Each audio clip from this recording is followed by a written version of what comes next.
আমি নিজের ছবি দেখতে যেতাম না, আর একজনের ছবি দেখার তো প্রশ্নই আসে না। ভাইয়া বাংলাদেশ করছেন ট্রেলার দেখার পর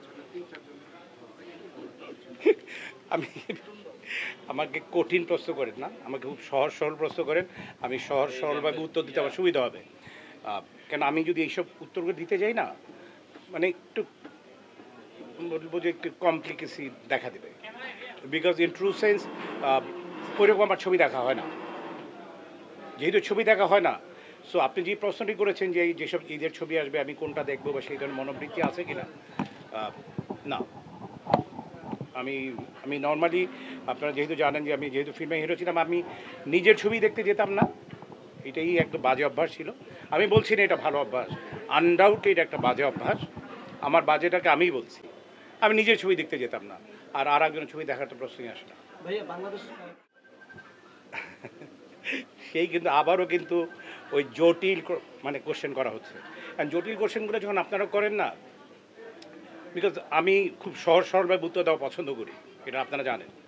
সো ইন ট্রু সেন্স আসলে আমাদের প্রজন্মটা যাওয়ার পরে, আমি মান্না সাহেব, রিয়াজ, ওই গ্রুপটি যাবার পরে যেই রকম হিরোদের তৈরি হওয়া উচিত ছিল, ইন ট্রু সেন্স আমার দৃষ্টিতে সেই রকম তৈরি হয়নি।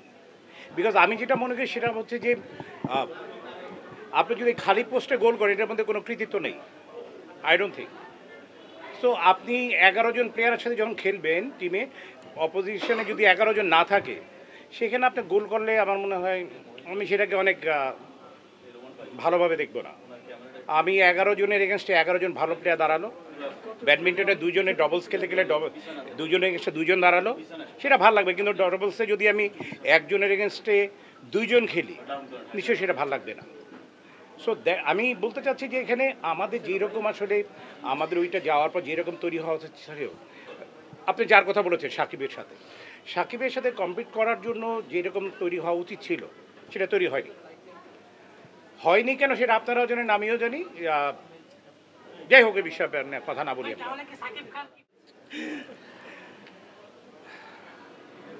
আমি আমি আপনারা প্যাচ দিচ্ছেন আমি জানি, এই জন্য আমি যত চেষ্টা করি আমি প্যাচের বাইরে থাকতে চাই, তারপরও বাট কিছু কিছু সময় you have to speak the truth. আমি বলছি না খালি পোস্টে গোল দিচ্ছে, এটা সম্ভব না, বিকজ আনডাউটলি বলবো যে হি ইজ ব্লেসড বাই আল্লাহ, নাহলে সেই জায়গাটায় যেতে পারতো না সে।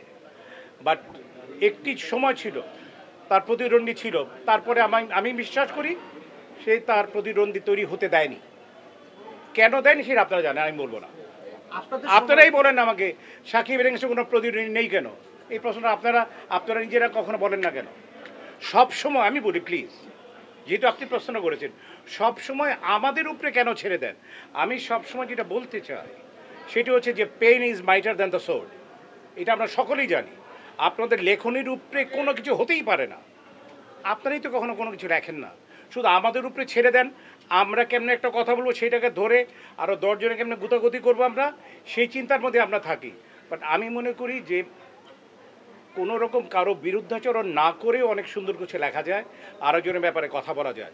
সেটার পাশাপাশি কেন তৈরি হয়নি এই ব্যাপারটি যদি আপনারাও কিছু কিছু সময় বিশ্লেষণ করতেন, বা আপনারাও এটা নিয়ে যদি অনেক লেখালেখি করতেন, তাহলে এই শূন্যতা তৈরি হতো না কখনো।